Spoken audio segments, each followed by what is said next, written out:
Hello guys, मैं आज आपके लिए लेकर आया हूं एक बहुत ही इम्पोर्टेंट टॉपिक जिसका नाम है अकाउंटिंग। जी हां, चाहे आप एक छोटे बिजनेसमैन हो या हो आपकी एक कंपनी या आप ऑपरेट करते हो एक फर्म को या आप हो एक कंपनी में अकाउंटेंट, तो ये वीडियो आपके लिए बहुत इंपॉर्टेंट होने वाला है। इस वीडियो को एंड तक देखें और बने रहें मेरे यानी तुराब हैदर के साथ। I am an account expert. मैं आज आपको बताऊंगा एक्चुअल में अकाउंटिंग क्या होता है। तो चलिए बिना किसी देरी के शुरू करते हैं। What is accounting? तो सबसे पहले बेसिक कंसेप्ट से मैं आपको सिखाऊंगा स्टेप बाय स्टेप। इस वीडियो को बिल्कुल भी एस्केप ना करें, पूरा वीडियो ध्यान से देखें। तो चाहे आप अकाउंटिंग स्टूडेंट हो या ना हो, या आपने स्टडी की हो या नहीं की हो, मैं आपको बिल्कुल इजी वे में इस मेथड में समझाने वाला हूं कि अकाउंटिंग क्या है। एक बार अगर आपने ये वीडियो मेरा पूरा देख लिया तो आप अकाउंटिंग को बिल्कुल भी नहीं भूलेंगे, ये मेरा वादा है आपसे। तो अगर अभी तक आपने हमारा चैनल सब्सक्राइब नहीं किया है तो जल्दी से सब्सक्राइब बटन पर क्लिक करें और साथ ही बेल आइकन को प्रेस करना ना भूलें, ताकि और ज्यादा अच्छे टॉपिक्स जो अभी सीरीज में आने वाले हैं वो आपको टाइम टू टाइम मिलते रहें। तो चलिए बिना किसी लाग लपेट के हम शुरू करते हैं। What is accounting? तो सबसे पहले डिस्कस कर लेते हैं व्हाट इज अकाउंटिंग। जैसा कि मैंने यहां पे डेफिनेशन में लिखा है, accounting is process for recording, reporting and analysing financial transaction of A business और इंडिविजुअल। जी हां, अकाउंटिंग क्या है? Recording, reporting and analysation of finalisation transactions of A business. Business की अकाउंटिंग कही जाती है रिकॉर्ड रखना, रिपोर्टिंग बनाना और उनका एनालाइज करके आने वाले खर्चों को नियंत्रण करना, या फिर आप बोल सकते हैं आने वाले खर्चों को देखना, समझना, उनकी रिपोर्टिंग तैयार करना। ये सारा क्या कहलाता है? हमारा रिपोर्टिंग। पहले अगर हम बात करें, थोड़ा सा पीछे जाके बात करें, तो वहां पे क्या होता था? वहां पे यूज होते थे बही खाते टाइप के। तो लोग बही खातों में सारा रिकॉर्ड रखते थे। मुनीम जी बाकायदा बैठे जाते थे और उनमें सारी ट्रांजैक्शंस होती थी। मगर अब जैसा कि आपको पता है कि सारा इलेक्ट्रॉनिक वर्ड्स है, इलेक्ट्रॉनिक्स इक्विपमेंट्स हैं हमारे पास, लाइक कैलकुलेटर्स हैं, कंप्यूटर्स हैं। तो अब क्या है, अकाउंटिंग का मतलब यहाँ पे बहुत ही आसान हो गया है। रिकॉर्डिंग करना, रिपोर्टिंग रखना और एनालाइज करना डाटा को। विद इन ए सेकेंड आप सारी ट्रांजेक्शन्स की रिकॉर्डिंग, रिपोर्टिंग एंड एनालाइजेशन कर सकते हैं। तो इस वीडियो में हम एंड तक जानेंगे कि अकाउंटिंग को हम कैसे कैसे मेंटेन कर सकते हैं, होता क्या है, कौन कौन से टर्म्स यूज होते हैं, वो सारी चीजें। तो बने रहें इस वीडियो में एंड तक मेरे साथ और देखते रहें। तो जब हम बात करते हैं अकाउंटिंग की, तो वहां पे कुछ वर्ड्स आते हैं, profit and loss, like assets, liabilities, owner equities. तो ये सारे ट्रांजैक्शंस कहां पे होते हैं? ये सारे ट्रांजैक्शन होते हैं अकाउंटिंग में। जी हाँ, अकाउंटिंग में ये सारे ट्रांजैक्शंस आप मेरे साथ करेंगे आने वाले टाइम में। तो सबसे पहले समझते हैं अकाउंटिंग को। यहां पे मैंने अकाउंटिंग को आपके समझाने के अकॉर्डिंग दो भागों में डिवाइड किया है। There are two parts, manual accounting and computerise accounting. अगर हम मैनुअल अकाउंटिंग की बात करें, manual accounting is a system of accounting that use physical registered and accounts books for keeping financial records. जी हाँ, मैनुअल अकाउंटिंग में क्या होता है, आप एक रजिस्टर रखते थे। मैंने जैसे बताया, पहले मुनीम होते थे, वो बही खाता टाइप का रखते थे, उसमें सारी चीजें लिखी जाती थी, किससे कितना रुपए लेना है, किसे को कितना रुपया देना है। वो सारी चीजें कहां पे लिखी जा रही थी? एक बही खाते में। उसको बही खाता बोला जाता था, या आप उसे रजिस्टर बोल सकते हैं, या फिर आप उसे अकाउंटिंग बुक आपकी बोल सकते हैं। अगर हम वही चीज आज के दौर में बात करें, कंप्यूटराइज जब हो गया है जमाना, तो वो सारी चीजें कहां पे हैं? डिफरेंट डिफरेंट टाइप्स के सॉफ्टवेयर में, कंप्यूटर में हम रिकॉर्ड्स को रखते हैं। लाइक कुछ लोग एक्सेल में रिपोर्ट्स बनाते हैं, कुछ लोग टैली का यूज करते हैं, कुछ लोग बिजी सॉफ्टवेयर का यूज करते हैं। There are different different kinds of software. तो मैंने कंप्यूटराइज अकाउंटिंग में यहाँ पे देखिए डेफिनेशन भी लिखी है। Computerized accounting is an accounting system that use an accounting software। जी हाँ, ये जो मैंने यहां पे लिखा है, क्या लिखा है? Accounting software for recording financial transaction electronically. जी हाँ, इसमें हम यूज करते हैं कंप्यूटर का अपने सारी चीजों को रिकॉर्ड करने के लिए। और उसमें कंप्यूटर में भी हम क्या यूज करते हैं? हमारे सॉफ्टवेयर्स का, बहुत सारे सॉफ्टवेयर है जैसा कि मैंने बताया आपको कि टैली उनमें से एक है, माग है, सैप है, बिजी है, देयर आर सो मैनी। अब सबसे पहले समझते हैं डबल एंट्री सिस्टम को। There are two system for recording transactions in accounting. First है हमारा डबल एंट्री सिस्टम, सेकंड हम सिंगल एंट्री बोलते हैं। सिंगल एंट्री में सिर्फ आपको एक अकाउंट बनाने की रिक्वायरमेंट होती है, मगर जब हम डबल एंट्री की बात करते हैं, double entry system of accounting और book keeping means that for every business transactions amounts must be recorded in a minimum of two accounts.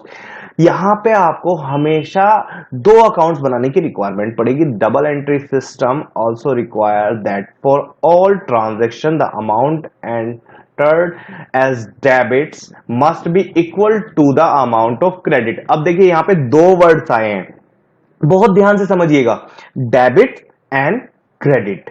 जितना आपने डेबिट साइड में लिखा है उतना ही आपको क्रेडिट साइड में भी लिखना है। देयर आर टू अकाउंट्स, जैसा कि मैंने आपको समझाया कि दो अकाउंट्स होते हैं, एक साइड डेबिट और एक साइड क्रेडिट। अब हमारे माइंड में सीधा सीधा एक क्वेश्चन आता है, जैसा बच्चे मेरे से हमेशा पूछते हैं कि सर डेबिट क्या होता है, क्रेडिट क्या होता है। अब इसको भी अच्छे से समझ लीजिए, क्योंकि कितना भी अकाउंटिंग में आप डेप्थ में चले जाइए, ये वर्ड्स जो है ना डेबिट क्रेडिट आपको हर जगह परेशान करेंगे। तो जब आप शुरुआत कर रहे हैं अकाउंटिंग में अपने कैरियर की, तो सबसे पहले ध्यान रखिएगा डेबिट क्या होता है और क्रेडिट क्या होता है। तो सबसे पहले यहां पे मैंने नीचे डेफिनेशन दे रखी है, जैसा कि मैंने यहां पे दिया है, what is debit and what is credit.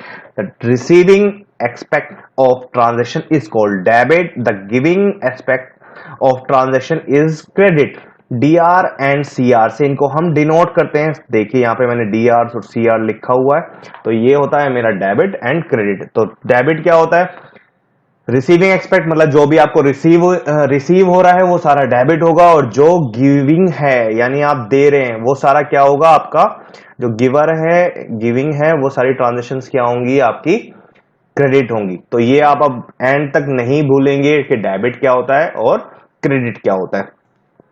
अब हम आते हैं अकाउंटिंग एलिमेंट्स पे। तो अकाउंटिंग एलिमेंट्स की अगर हम बात करें तो देयर आर 5 टाइप्स या 5 नेचर्स ऑफ अकाउंट, जैसे कि मैं यहां बताऊंगा आपको। असेट्स, लायबिलिटीज, एक्सपेंस, आपकी इनकम, ये क्या है, आपके नेचर्स ऑफ अकाउंट्स हैं। ठीक है, अभी नेचर्स ऑफ अकाउंट भी पढ़ेंगे और इनकी ट्रांजैक्शंस भी हम देखेंगे। तो सबसे पहले बात कर लेते हैं असेट्स की। असेट अगर हिंदी में हम बात करें तो संपत्ति इसको बोला जाता है। तो यहां पे मैंने एसेट्स की डेफिनेशन लिखी है, assets are resources tangible and intangible. अब टेंजेबल और इनटेंजेबल क्या होती हैं उसके भी लिए मैंने लॉट्स ऑफ एग्जांपल्स यहां नीचे दिए हुए हैं, आप बहुत ही आसानी से समझेंगे। मेरे साथ बने रहें इस वीडियो में और देखते रहें कि असेट्स होती क्या है। That your business owns and that can provide you with future economic benefit। assets क्या होती हैं, ये आपकी फ्यूचर्स के बेनिफिट्स या संपत्ति आप कह लें। They add value to the business, ये क्या करते हैं, बिजनेस में वैल्यू ऐड करने का काम करते हैं। They can help you meet your commitments, ये क्या काम करते हैं, असेट्स काम करते हैं आपके कमिटमेंट्स को फुलफिल करने का। एंड इंक्रीज योर इक्विटी, और ये आपकी इक्विटी को बढ़ाने का काम करते हैं। अब मैं इनके कुछ एग्जांपल्स आपको बता देता हूं, such as land and building, machinery, cash in hand, cash at bank, goodwill etcetera. अब बात दिमाग में हमारे एक चीज तो क्लियर हो गई कि भाई जो हमारे पास संपत्ति है, हमारे पास असेट्स है, वो हार्ड एंड सॉफ्ट दोनों में हो सकती है, छू सकते हैं, और कुछ ऐसी हैं जो नहीं भी छू सकते। अब बात सिंपल कर लेते हैं, टेंजेबल और इनटेंजेबल। टेंजेबल मतलब जिनको हम टच कर सके सरफेस को, इंटेंजेबल मतलब जिनको हम टच ना कर सके। अब ये मैं ऐसे क्यों बोल रहा हूं, वो डेफिनेशन से बिल्कुल क्लियर हो जाएगा आपको। Tangible assets are typically physical assets और properties owned by a company. Physically मतलब छूने वाली, ठीक है, टच कर सकेंगे इन्हें। अब टेंजेबल में भी दो तरह की होती हैं, current asset and fix asset. अब मैं आपको ये भी बताऊंगा करंट असेट क्या होती है भाई और फिक्स असेट क्या होती है। Current asset means short term assets, आपकी जो आपके पास 1 ईयर से कम पीरियड के लिए रहने वाली हैं, वो क्या है आपकी करंट, या आप कह लें चालू संपत्ति। हिंदी में अगर मैं बात करूं इसकी तो चालू संपत्ति कहलाती है। फिक्स असेट यानी स्थायी संपत्ति आपकी, जो 1 ईयर से लॉन्ग टर्म पीरियड के लिए रहेंगी आपके पास। Cash, account receivable, stock, inventories, ये सब क्या है आपकी करंट असेट है। फिक्स असेट की बात करें तो building, machinery, lands, tools, furnitures, ये सब क्या है हमारे, ये हमारे फिक्स असेट है। अब अगर इन्हीं फॉर्म में हम इंटेंजेबल जो टच नहीं कर सकते हम, वो कौन सी हैं भाई, नॉन फिजिकली असेट्स कौन सी कहलाती हैं हमारी, इंटेंजेबल। जैसे गुडविल हो गई, आपका पैटर्न हो गया, कॉपीराइट हो गया, ट्रेडमार्क हो गया, जो आपके तो हैं मगर आप उनको टच नहीं कर सकते। या जो गुडविल है, जैसे आपने अपनी ख्याति प्राप्त की है, 2-4 साल मेहनत की है, आपका एक रुतबा नाम बन गया है, पैटर्न बन गया है। या जैसे आपने गब्बर इज बैक मूवी देखी हो, तो दिग्विजय पाटिल जो होता है वो बोलता है Digvijay Patil is a brand, brand value. तो वो क्या है आपकी, इंटेंजेबल है।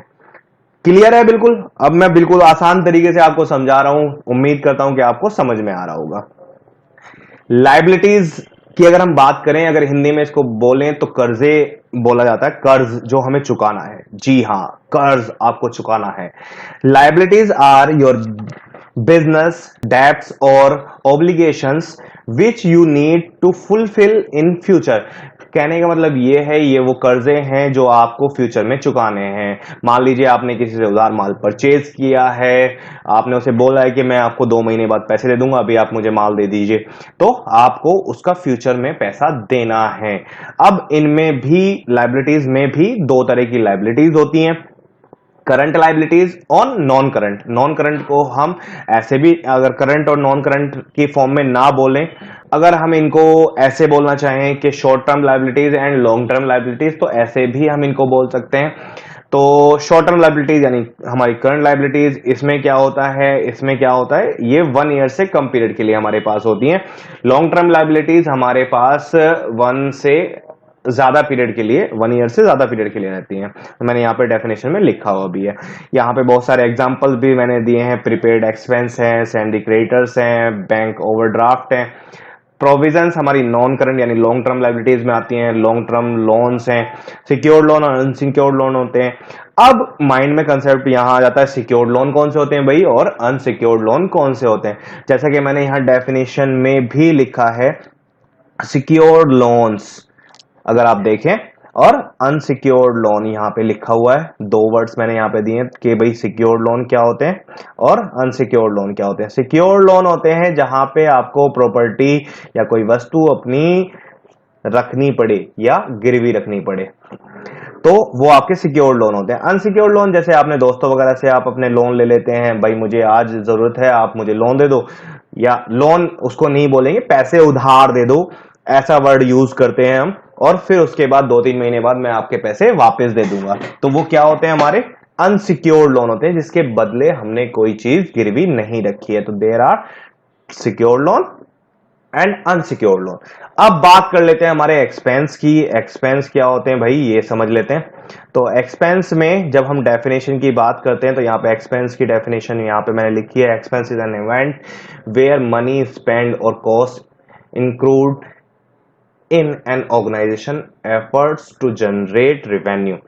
तो रेवेन्यू जनरेट करने के लिए जब आपको कुछ खर्चे करने पड़े या पैसा खर्च करना पड़े पर्टिकुलर किसी एम को हासिल करने के लिए या अपने बिजनेस को आगे ले जाने के लिए, रेवेन्यू जनरेट करने के लिए, तो वो आपके एक्सपेंस कहलाते हैं।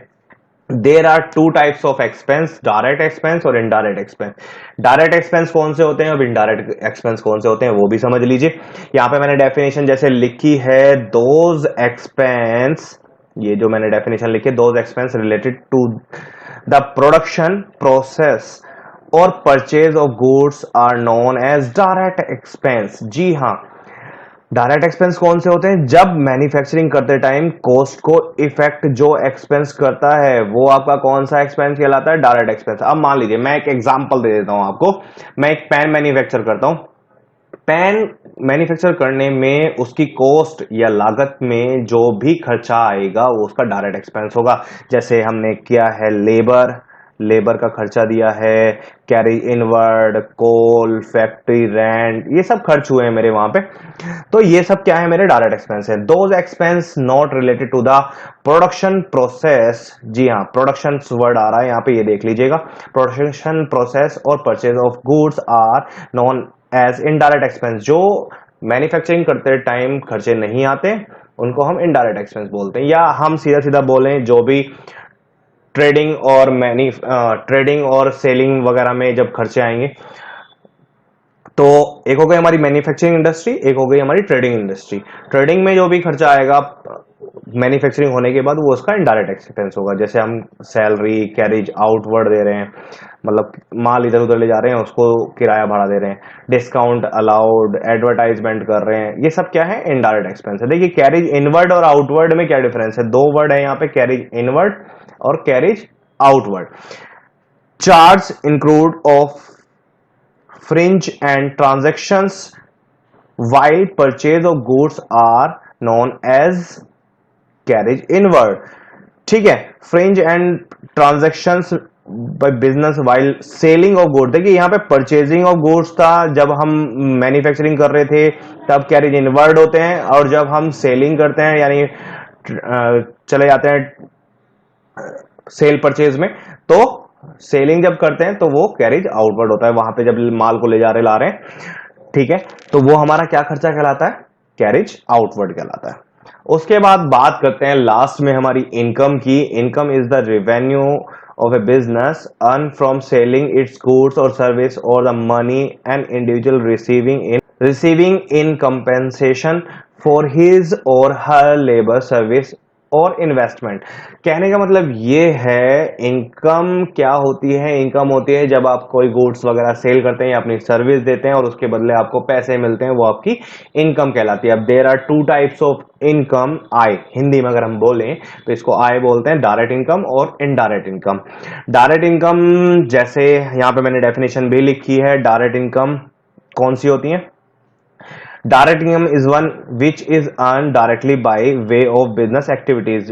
बिजनेस में एक्टिविटीज कौन कौन सी होती हैं, जैसे सेल होती है, तो उनसे अगर कोई भी हमें इनकम अर्न हो रही है वो हमारी डायरेक्ट है। जैसे मुझे सैलरी रिसीव हो रही है कहीं से, प्रोफेशनल फीस रिसीव हो रही है, profit earn on sale of goods and service, मतलब सेल और मैं गुड्स की सेल कर रहा हूं या सर्विसेज दे रहा हूं, वहां से मुझे प्रॉफिट हो रहा है, तो वो मेरा क्या है, डायरेक्ट इनकम है मेरी। इनडायरेक्ट इनकम जैसे इंटरेस्ट मिल रहा है मुझे डिपॉजिट करने पे बैंक में, डिस्काउंट रिसीव हो गया, सेल ऑन फिक्स असेट्स पे करने पे मुझे कमीशन वगैरह रिसीव हो गया, वो सब क्या है, मेरा इनडायरेक्ट इनकम में आएगा।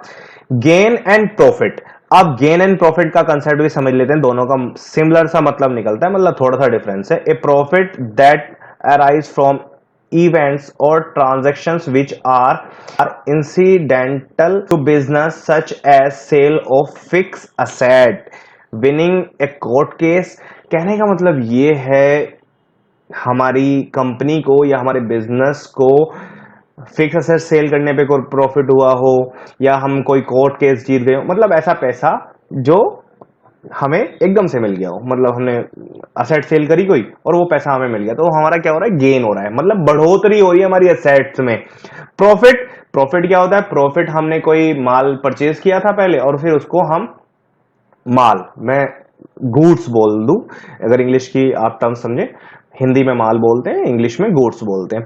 गुड्स सेल परचेज करके और हमें कोई प्रॉफिट हो रहा है या इन्वेस्ट करने से कोई हमें प्रॉफिट हो रहा है, तो वो हमारा प्रॉफिट आएगा, लाभ जिसे बोलते हैं। तो गेन एंड प्रॉफिट्स में आपको थोड़ा सा कंसेप्ट क्लियर हुआ होगा। उसके बाद कुछ और टर्म्स हैं, सम मोर अकाउंटिंग टर्म्स जिनका हमें जानना बहुत जरूरी है। जैसे ड्राइंग है हमारी, drawing refers to the act of withdrawing cash और asset from the company by the owner for personal use. Drawing किसे कहते हैं, ड्राइंग कहते हैं उस अमाउंट को जो हम ओनर जो है कंपनी से निकाल रहा है कैश या असेट्स के फॉर्म में अपने पर्सनल यूज के लिए, उसको हम ड्राइंग बोलते हैं। डेटर्स एंड क्रेडिटर्स, दो वर्ड्स आपको सुनने को मिलेंगे, डेटर्स एंड क्रेडिटर्स। इनमें बहुत कंफ्यूजन होता है, बच्चे बड़े कंफ्यूज होते हैं, सर डेटर्स कौन होते हैं, क्रेडिटर्स कौन होते हैं, किसको डेटर्स में डालें, किसको क्रेडिटर्स में डालें। बहुत ही आसान सिंपल फंडा बता रहा हूं, बिल्कुल एकदम। जिससे आप परचेज कर रहे हैं, जिससे आप परचेज कर रहे हैं वो आपका हमेशा क्रेडिटर्स होगा, जिसको आप सेल कर रहे हैं अपना गुड्स वो आपका हमेशा डेटर्स होगा। बिल्कुल माइंड में क्लियर कर लें कि क्रेडिटर्स कौन है और डेटर्स कौन है। दोबारा से रिपीट कर देता हूं, क्रेडिटर्स वो हैं जिनसे आप माल परचेज कर रहे हैं, डेटर्स वो हैं जिनसे आप माल सेल कर रहे हैं। ट्रायल बैलेंस, ट्रायल बैलेंस बहुत ही इंपॉर्टेंट क्वेश्चन हमेशा इंटरव्यू में पूछा जाता है, व्हाट इज ट्रायल बैलेंस। तो trial balance is a book keeping worksheet in which the balance of all ledgers are compiled into debit and credit accounts column total that are equal. बहुत side debit and credit equal होते हैं trial balance में, और सारे ledgers का account यानी सारे ledgers का अमाउंट जो है वो कंपाइल्ड होकर डेबिट क्रेडिट की फॉर्म में आ जाता है ट्रायल बैलेंस में। मतलब अगर एक कंपनी का लेखा जोखा जानना हो तो आप ट्रायल बैलेंस देख लें, आपको सारी चीजें समझ में आ जाएंगी। अब बात आती है profit and loss statement. The profit and loss statement क्या है? Financial statement that summarise the revenue, cost and expense. Profit and loss हमें क्या बताता है? कितना हमारे पास रेवेन्यू जनरेट हुआ, कितने एक्सपेंस हुए एक पर्टिकुलर पीरियड में। तो ये आपको कौन बताएगा? प्रॉफिट एंड लॉस स्टेटमेंट बताएगी। एट द लास्ट हम आते हैं बैलेंस शीट पे। Balance sheet is part of any financial statement which provide the financial condition on a giving date. Balance sheet क्या है? फाइनेंशियल स्टेटस बताती है कंपनी का पर्टिकुलर डेट से किसी एक पर्टिकुलर डेट तक, कितना हमें हमारे बिजनेस का कितना स्टैंडर्ड है, क्या फाइनेंशियल कंडीशन है, वो सारी चीजें कौन बताएगी? हमारी बैलेंस शीट हमें बताएगी। तो आई होप कि ये सारी जितनी भी टर्म्स मैंने आपके साथ डिस्कस की आपको बहुत अच्छे से समझ में आए होंगे। अगर फिर भी आपके माइंड में कोई डाउट्स हैं तो आप हमें कमेंट्स बॉक्स में कमेंट्स करके पूछ सकते हैं। तो दोस्तों बने रहे हमारे साथ हमारे YouTube चैनल पर, और इससे भी अच्छी अच्छी अभी वीडियोस और आनी बाकी हैं। इसी तरह से आप अपना प्यार बनाए रखें, हमारे चैनल को लाइक शेयर एंड सब्सक्राइब करें, साथ ही बेल आइकन को प्रेस करना ना भूलें। Have a good day, thank you so much, bye bye.